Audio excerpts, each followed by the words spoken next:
Well, hello everyone. Thank you very much for joining this Comsverse session on understanding guest access in Microsoft Teams. Very good morning, good afternoon, good evening, or good night to you, depending on where you're watching this live stream right now, or hello to you if you're watching the recording of this session at a later date. All right, shall we begin? And before we begin, I just want to give a huge shout out to each and every single sponsor that's on this list. Without sponsors, this session literally could not be a thing. So a huge thank you to each and every one of the sponsors on the list. Please do go check out their stands, either virtually via the virtual sessions or via your Reg4Me account in Microsoft Teams. All right, a bit of an introduction and who I am. My name is Craig Chiffers. I'm a Microsoft MVP, mainly focusing on the Microsoft Teams and Skype for Business space, which falls under Office Apps and Services. My day job is as a principal architect for ICOM here in Australia, in sunny Sydney, or rather a very cold Sydney at the moment. I think it's about 10 degrees here, so I've got the space heater on underneath the desk, keeping my toes warm at the moment. When I'm not a principal architect, putting out Microsoft Teams fires, I'm actually putting out real fires. I'm a volunteer firefighter here with the New South Wales Rural Fire Service, so I get to squirt the wet stuff on the red stuff, as we like to say, and play around with chainsaws as well every now and again. I'm also a big fan of 2 wheels versus 4, so hence the motorcycle. That's a Honda CB650F if you're into your motorcycles, and I try to get out on her as much as possible, although the cold weather here in Sydney at the moment is making that a little bit difficult. I'm also on Twitter. I've got a blog, and I run a meetup group with Greg Sheridan, a fellow Teams MVP here in Sydney. The links at the bottom of your screen there. Feel free to use those if you like to follow me on Twitter, check out the blog, or indeed join us virtually with our virtualized meetup at meetup.com/Sydney UC. I'm also going to be giving a copy of an awesome book that I've had the privilege of reading through a couple of times now, Adopt and Embrace Microsoft Teams. It's a guide to communication, collaboration, and coordination within Microsoft Teams itself. If you would like to win yourself a physical, hard paperback copy of this book, which I'm holding in my hand right now, get your phone out and give that QR code a scan. Now, you just need to open up the camera app on your phone and just give the QR code a scan. You'll get a little box appear at the top of the camera app. Give that a tap and that'll take you to a form. Form's just going to ask you for your name and your email address. If you'd like to take part in the competition, fill the form out, and if you win, I'll be in touch to get your shipping address so that I can ship you a physical copy of Adopt and Embrace Microsoft Teams. All right, I have a beer in my hand. Let's crack it open. There we go. We are ready to go. I've got my beer. I've got my my snakes, not real snakes, mind you, just lolly snakes or sweets, as you may call them, or candy if you're from the US. Shall we begin? So this session is about guests or guest access in Microsoft Teams. But what is a guest? Well, in the Microsoft Teams sense, a guest is pretty much a user who exists outside of your organization that you want to grant access to a particular team inside of your organization. How do you do that? Well, you add them via their email address. And the key thing in here is that anyone with an email address or an email account, including Outlook, Gmail, Yahoo, AOL, etc., can participate as a guest. They don't have to have a Microsoft account per se to be added as a guest. One thing to point out is that guests do have full access to Teams chats, meetings, and files to the team that you add them to. So keep that in mind. And just keep in mind too that by default within your Office 365 tenant, guest access is disabled, so it's turned off. So by default today, if you were to go, or a user was to go into Microsoft Teams and try and add a guest, and an administrator has not enabled it, that feature will fail. Guest access won't work. So to enable guest access, you physically have to go into the Office 365 portal to turn it on. And why would you want to do that, right? I mean, potentially letting guests into your environment could potentially be a bit of a security risk, but we're going to touch on that later on. But let's not forget that Teams is about collaboration, right? Including with external users. Have a think about the last 10 people that you interacted with externally. I'll bet you probably sent them maybe a Word document or an Excel or a PDF. Maybe they had to complete a form and email it back to you, or you had to send a version of a doc to someone. They email back changes, but they've renamed the doc. You end up with 5, 6, 7, 8 different versions of the same document, right? Wouldn't it make more sense if you could add one version of that doc and then just invite people in to update the document and talk about the changes at the same time? That's exactly what we're trying to achieve here with guest access. We want to cut down on emails in multiple versions of the same file. Everyone would have access to the one single file. And that means that you have better control over who accesses potentially sensitive information. If there's one version of the file and you hold the keys to accessing that file, that's a little bit better than potentially multiple versions out there in the wild outside of your control, right? And lastly, just consider the fact that users will always find a way around your security to share a document. I'll tell you a little bit of a story. A few weeks ago, I was working with a colleague in another organization to organize a social event. And that colleague had put together a spreadsheet of basically the agenda for the evening and the timing of the events. And all he wanted to do was send me a copy of it so that I could add my details in, and so that, you know, it was all in one place. He went to share that document, and his organization had had banned external sharing. We still needed to get the work done. I still needed to add my information into that doc. So you know what he did? He fired up Facebook Messenger and sent me the file via Facebook Messenger.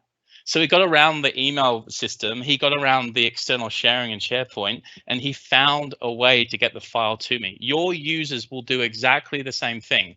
And worst of all, they will always choose the path of least resistance, and they will remember that path of least resistance, meaning that if you introduce a new way, or you turn on external sharing in Teams, but the user remembers that it's quicker to send a file via Facebook Messenger, guess what they're going to do time and time and time again, right? So we've got to get this right, and we've got to get it right first time. Let's have a look at about potentially a demo of enabling guest access. So just jump over to my virtual machine that I've got running here at the moment.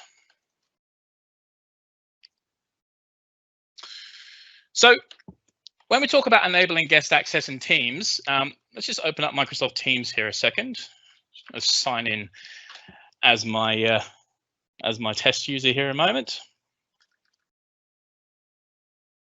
Just whilst we're waiting for that to load too, feel free to, at any point during today's session, utilize the Q&A feature.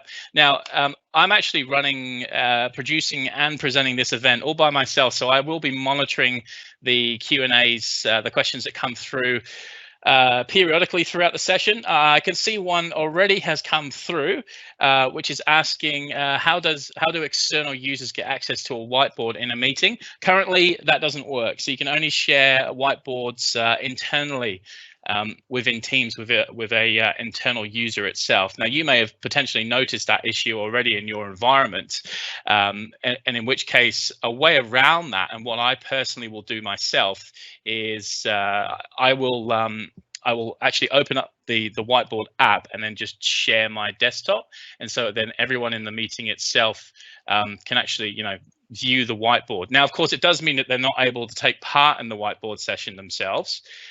So they physically can't make changes to the whiteboard or additions to the whiteboard, but they'll be able to see what you're doing on the whiteboard itself. So if you're uploading pictures or drawing, drawing demos, etc., then obviously people will be able to see what's actually happening there. So the desktop version of Teams is not playing nicely for me for some reason, so I'm just going to jump into the web version here a moment instead. Nothing like a live demo to put everything to the test, right? So I'm just going to jump into the web app here a second. So this is I've jumped in using my my internal account here within Teams. So if I want to go ahead and add a guest to a team, it's really as simple as clicking the little 3 dots here, jumping over to Manage Teams, and say add a member. So I'm just going to add my test account here in a moment. Now, as I pointed out before, I'm actually adding a Gmail account here. Perfectly acceptable to add Gmail users to Teams as guest users. As I said, they don't need to have an Outlook.com address or a Microsoft account. Gmail will work, Yahoo will work, etc. So I'm just going to add Bob Test in here a moment.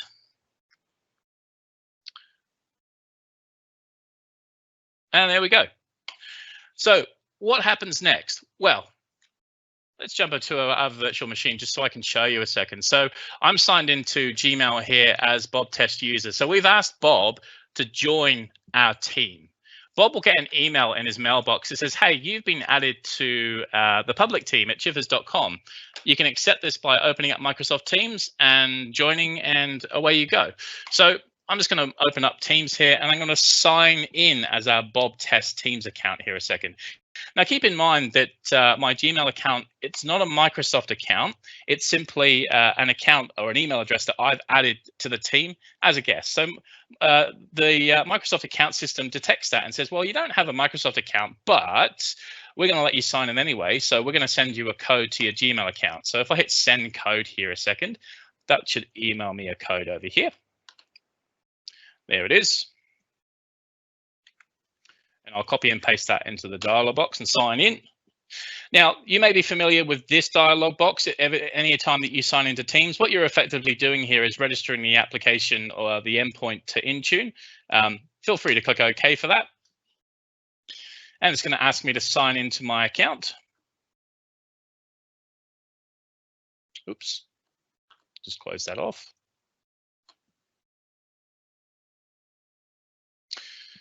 So let's try that again.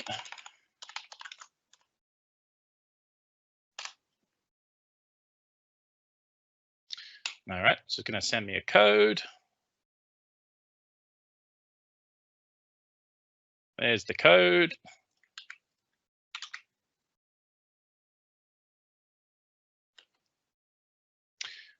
All right, so Teams is now going to sign me in.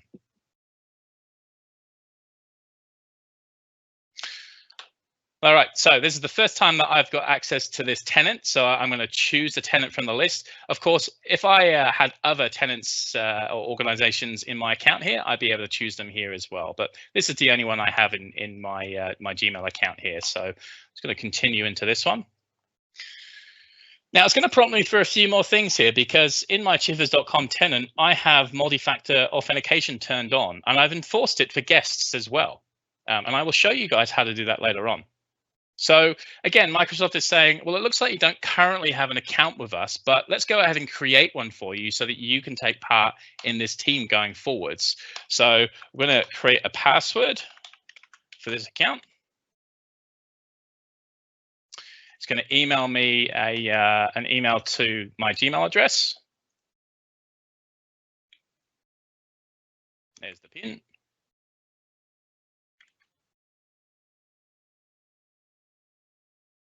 All right, and we've got to enter the CAPTCHA. Now, who reckons I'll get this right first go? Shall we see? Nope. We knew that was going to happen, didn't we?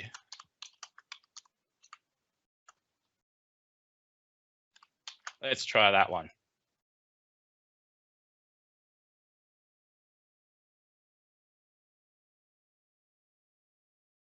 Perfect. All right, so I'm going to grant myself permissions to the tenant there.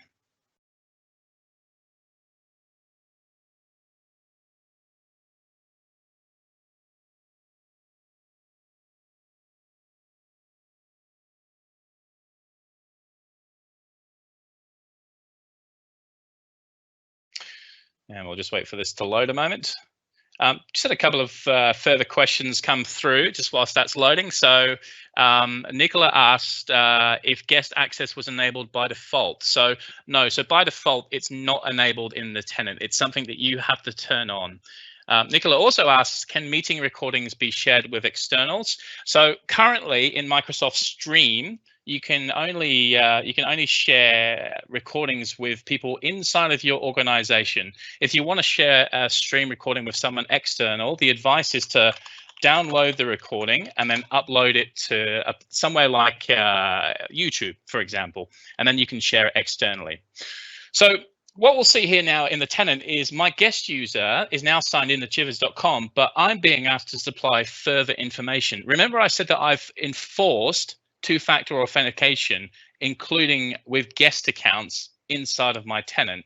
So my guest user is now being asked to provide further information to sign in. So I'm going to be asked for my mobile phone number. So I'll just choose my country here, which is Australia, enter my phone number, and we'll say send me an SMS.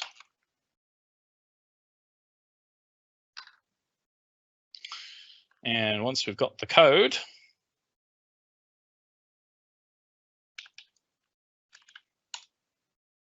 we can hit verify.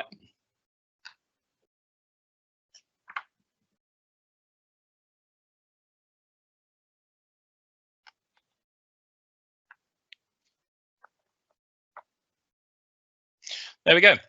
Verification successful. Great.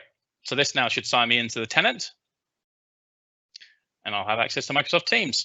Now, you saw there was several steps that a guest user would have to go through the first time they register to access a team that they've been added to. Now, obviously, there were a few additional steps there to do with MFA that I've enabled myself. But once the user's in, the next time they sign back into Teams, all they're going to be prompted for is their password. And if you've enabled 2FA, you know, the SMS code or the push notification that comes through to the phone itself. And there you are. I'm in the team as a guest. Now, a couple of things I'll point out here, first of all. So you can see here that I've got, I can only see the team that I've been added to and any channel that's below that team, unless it's a private channel, of course. If it's a private channel, a guest needs to explicitly be added to that channel to be able to view it. If they haven't been added, they won't be able to see it. Now, I can take part in chats just as any other user can. So I can say, hello, everyone, how are we? And I can send GIFs, I can attach files. If I browse the Files tab here, you can see that I'm also able to see any file that's been uploaded into the tenant. I can also create files in here if I want. So I can come in and say, we'll call it Comsverse. We'll create a folder here. And I can go into that folder and I can, you know, create an Excel document, for example. We'll call it sales, for example. And I can come in here and I can create files and edit files just as anyone can that's a member of the team here. Now, there are a couple of things that I can't do as a guest. So say, for instance, I want to look up a user in the organization. Now, if I do a search across the organization, I can see other members that have been added to the team that I'm a guest of. However, I can't search the address book for other people that do exist within the org. For example, Greg exists within the chivers.com tenant. However, because he doesn't exist in the public team, I cannot search for him here.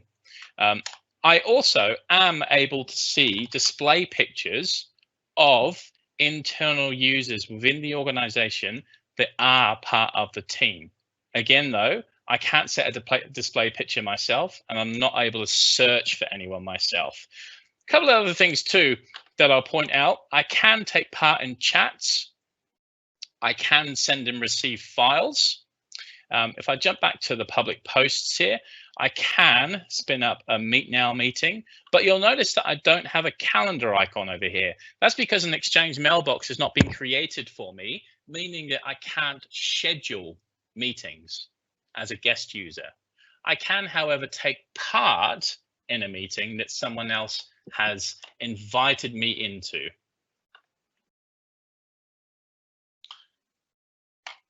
All right. So a couple of things to point out there. Only a team owner or Office 365 admin can add guests into a team.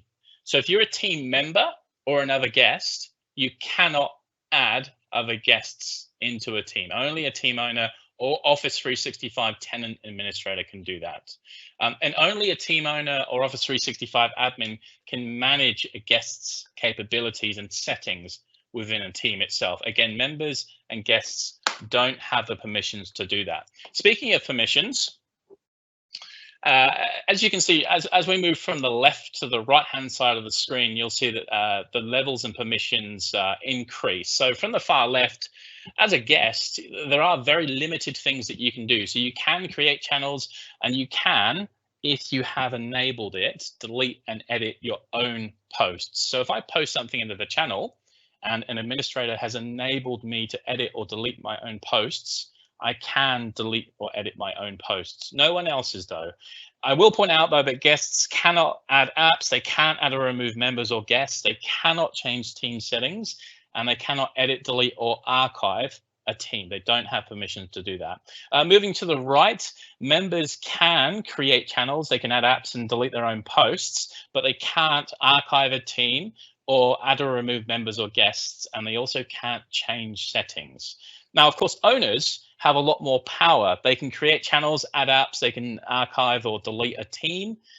They can delete all posts, again, if enabled. That's not enabled by default, but if an administrator turns that function on, they can do that. They can't edit posts though, so they're not allowed to go in and edit someone else's post. They can remove or add members and guests, and they can also promote members to owners, but they can't promote a guest to anything other than a guest. So a guest can't become a member, and a guest cannot become an owner. A guest is always a guest. And of course, they can change settings there as well. All right.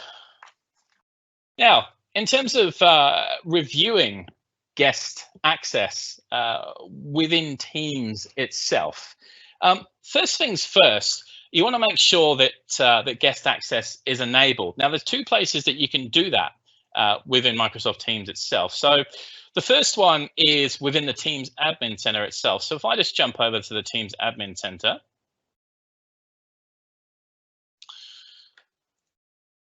just open that back up.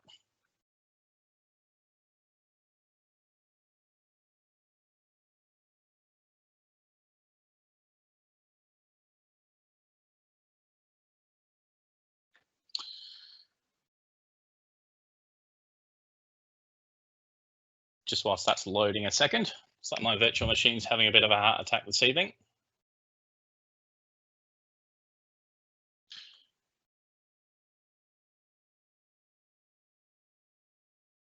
All right, here we go.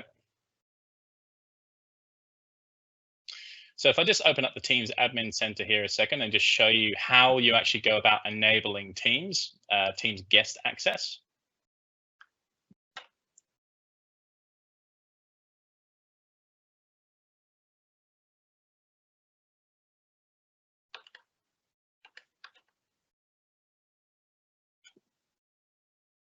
So lots of questions coming through just whilst this loads. So Shun has asked, when you add a guest user to a team, does it make any difference if it's a private team? It does not. The only difference is that obviously other users are not able to search for that team.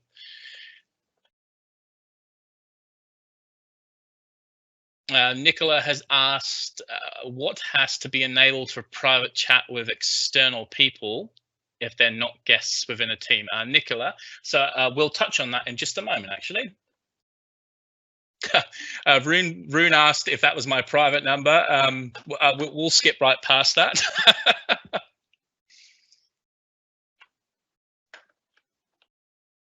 All right, so Teams Admin Center. Now, if we go to the org-wide settings and go to guest access, this is where we turn on and off guest access. Now, that's across the entire tenant. It's not possible to turn guest access on and off on a per teams basis. That switch is on or it's off. By default, it's off. Turn it on and away you go. Now, of course, if you're a fan of PowerShell, instead of using the Teams Admin Center, you can absolutely use PowerShell to do exactly the same thing too. So I'll just connect to PowerShell here a second just to show you how that works.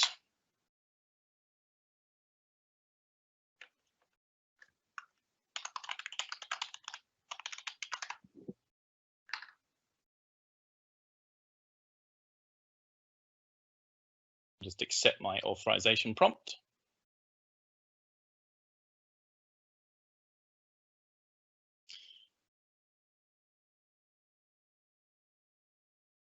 There we go. That's just loading the Skype for Business and Teams PowerShell commandlets a moment. Okay, so the command you want to run if you want to check what's currently enabled in your tenant is get-cs tenant client configuration. So I'll just run that a second. You can see in my tenant, guest access is set to true.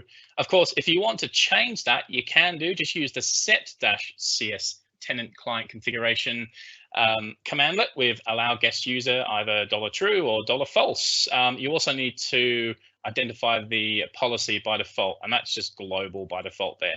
Run that command and that will enable in your tenant. Now, those of you who are frequent users of the Teams Admin Center, which is this one, will know that changes in the Teams Admin Center can take anywhere between 15 minutes and 24 hours. So it may take a little bit of time once you've turned that button on to allow guest access for that to work in your environment. So just keep that in mind if you're making changes. All right, back to reviewing guest access. So there's a couple of places that we can use, we can check to obviously review guest information within Teams itself and who specifically has access to our tenant and what teams they have access to. So jump back to the Teams Admin Center here. If we go to Teams and Manage Teams, so these are all the teams that are created within the environment itself. We can see here at a snapshot, these are just the demo tenants or demo teams that are set up in my test tenant here. The number of guests that are within a team itself, as well as the number of channels and users, etc. Right. So if we jump into our public team where we added our Bob test accounts before, we can see here are all the users that are and guests that are a member of that team. So as an administrator, I can actually come in here and manually remove these users from here if I wish, just by using the little tick and then remove there. You can also, if you want to, use the Office 365 Admin Center to review guests. And I'll just open that up here so you can see that. So you go to Users.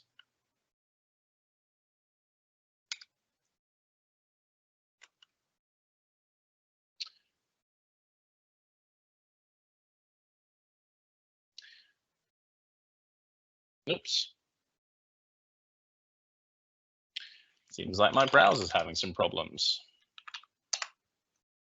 Let's refresh that.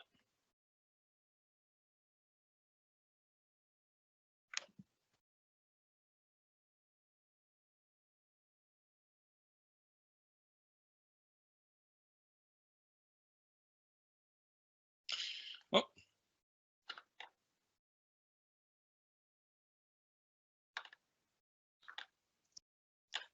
Let's open that up here instead. Might have a bit more luck.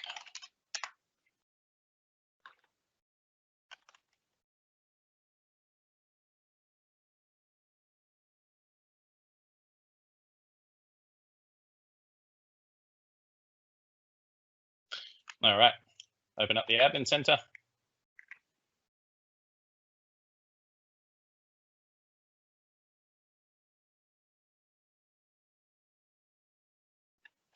So as I was saying before, to review guests, so users, guest users, again, this will show any guest that's added as an account in your organization. So you can select these users here and you can delete them directly from your Office 365 tenant.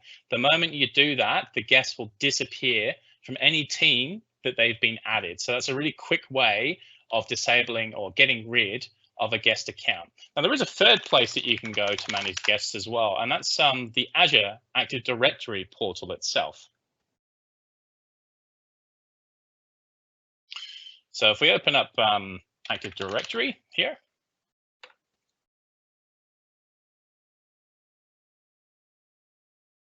we go users, and we can add a filter, and we can say external users. And again, there's our list of external users, very similar to the one that appeared in the Office 365 portal. And we can come in here and we can delete users directly from our Office 365 portal. So again, another way of controlling and reviewing guest access and who specifically has access to your Office 365 tenant itself. All right, so moving on to security, because obviously we're opening up our tenant to external people. We need to ensure that that we're protecting ourselves and our files and our teams to ensure that you know, we're not opening up too many security holes here, right? So first things first, there are multiple layers of security that you can apply to guests in Teams. I'm going to call out a couple here because I think these ones are critical and kind of important and really simple to enable as well. So the first one is enforcing MFA, multi-factor authentication, on guest users. Now, this does require an Azure Active Directory P2 premium license to do this. However, I would strongly suggest that you consider it, because just as you saw with my my Bob test user signing in before with having to enter the two-factor authentication code that was SMS to myself, really important that we apply MFA not only to our internal users, but to our external users as well. Of course, we can change permissions that guests have in Teams, and I'll show you that in a moment. And we can change our external collaboration settings in Azure Active Directory as well. And I'll just show you that in a moment. So first of all, if I open up the Teams Admin Center, there are several different things that we can turn on and off in Microsoft Teams to control guests. So if we come into org-wide settings, guest access, once you've turned guest access on, you'll see that there's a whole bunch of different options that you can turn on and off here. So before I mentioned that you need to grant guests permissions to be able to edit and delete sent messages. That's how you do that there, by turning those two features on. If you don't want to have those on, just turn them off in your organization. Again, you can disable chat, you can disable GIFs as well. And if you do turn them on, be sure to set the content rating appropriately for your organization. You can do the same thing as well with memes and stickers, right? If you want to disable guests from spinning up Meet Now meetings, you can do that here. And of course, you can control the ability for guests to turn on IP video during calls and meetings as well. Allowing private calls is being able to make IP voice calls to other users within the tenant. Again, if you don't want to enable that, just turn that switch off. Just keep in mind that changes in the Teams Admin Center do take between 15 minutes and 24 hours to take effect. All right. Now, the other thing I was going to show you was multi-factor authentication within Azure AD itself. So let me just show you this a second.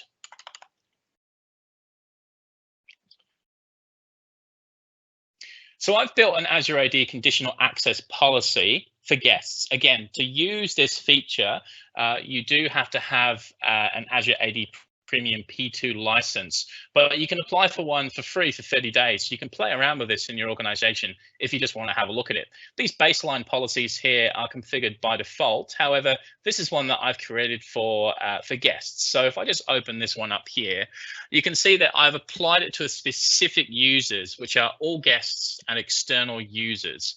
I've applied it to Office 365, and I've said that they must require multi-factor authentication to sign in. Lastly, when you enable this policy, by default, it's a report-only policy. So it'll just give you a report on who's signing in and what access they have.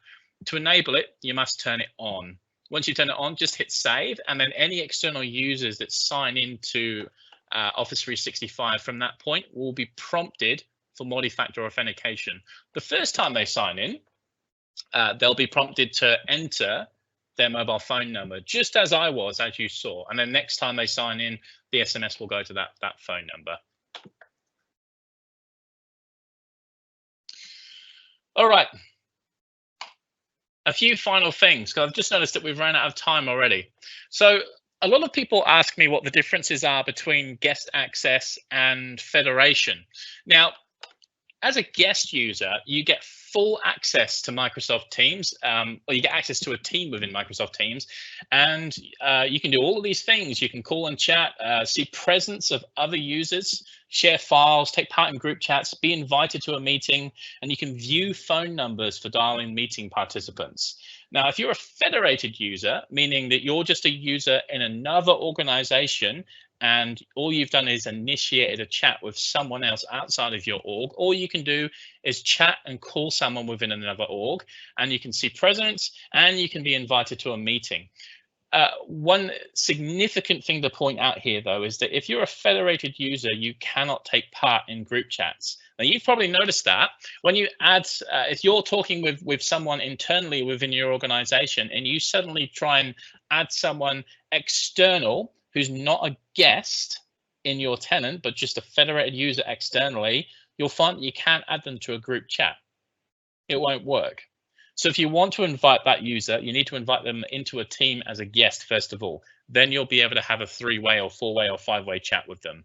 Of course, federated users, they also can't share files and they can't view phone numbers for dial-in meeting participants. One thing to point out there, though, is that if you have by default turned on announcements for Teams meetings, when a user dials into the meeting, the automated service will announce that person by reading out their phone number. Now, you can turn that on by just enabling announcement tones instead in the meeting, as opposed to reading out the phone number. So just keep that in mind. A few things to point out in terms of guest access licensing as well. You can have up to 5 guest users per licensed Office 365 user. Now, there is no limit in Microsoft Teams. However, Azure AD applies a 5 guest user limit per licensed Office 365 user. So if you have 10 licensed users, you can have up to 50 guests. Now, Microsoft do recommend reviewing guest access periodically and removing guests that no longer require access to your tenant. There's a couple of ways of doing that. I showed you a few ways before, but if you've gone out and purchased that Azure AD Premium P2 license, you can also use some automated tools to achieve this. And I'll just show you exactly how that works a moment, because this is pretty powerful stuff. So just open up identity governance in Azure a second.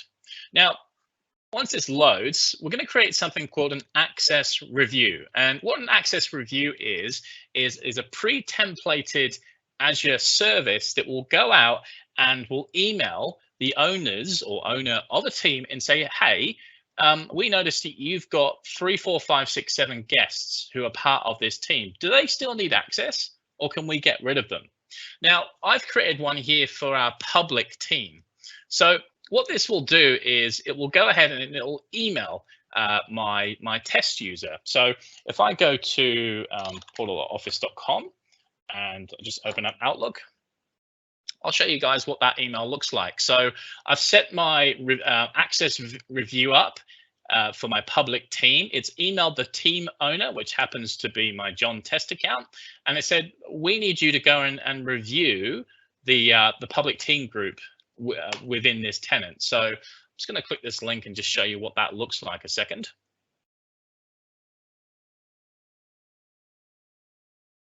Okay, so this is John's experience. John will be shown a dashboard and he'll be asked to either approve or deny each user's access within that team itself. Now, I can set the tool up so that if John doesn't reply back within a set number of days, to automatically delete those users, or to email John again, or to keep the users just in case. And of course, John has the option here to either approve this user, deny them, or say, I don't know. I don't know what this user is or why they're there. And I'm also able to give a reason as well. So I can say I don't know, and I'll say I have no clue who this user is. And I'll hit submit. And that report will end up back in the Azure Review Guest Access Center over here. So if I hit results, we can see what our John Test user has just said, and has basically said, well, our user jtestteams@gmail.com, they don't know and they have no idea who this user is. So then at that point, as an administrator, I can make a decision whether or not I want to remove that guest user from the team.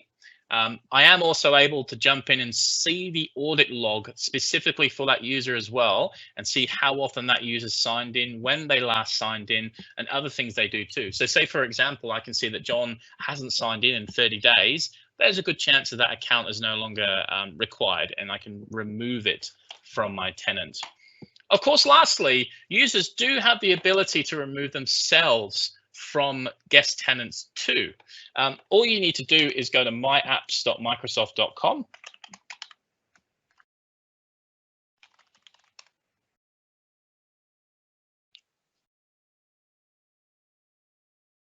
Sign yourself in. Once you've signed in, just click the little gear cog over here, and that will show you all the organizations that you and your Microsoft account is a part of. So you can see here that I'm a member of chivers.com and also ICOM Australia as well. I have the ability to remove my account from ICOM Australia myself just by signing in and leaving the organization. So if you have a big long list of guest tenants that you still have access to, but you kind of don't need them anymore, you just go to myapps.microsoft.com and sign yourself out, and they'll disappear from your sign-in list. Keep it nice and clean. All right, that's guest access in a nutshell. Now, next steps. A couple of places. Microsoft have some great documentation on enabling guest access and how guest access works in Teams. Just follow that bit.ly link there. There is some further reading that I've blogged about as well, about enabling or how blocking external sharing in your organization is harming your security. Remember I said before that users will find a way around your security? They absolutely will do. So feel free to check that link out there as well. Don't forget about winning a physical copy of Adopt and Embrace Microsoft Teams. Do scan that QR code with your phone. If you win, I will reach out to you via email. Thank you very, very much for attending today's session. Now, I am grossly over time, so I'm going to jump into our breakout session. That is an opportunity for you to mix in with myself and everyone else that has attended today's session and ask further questions.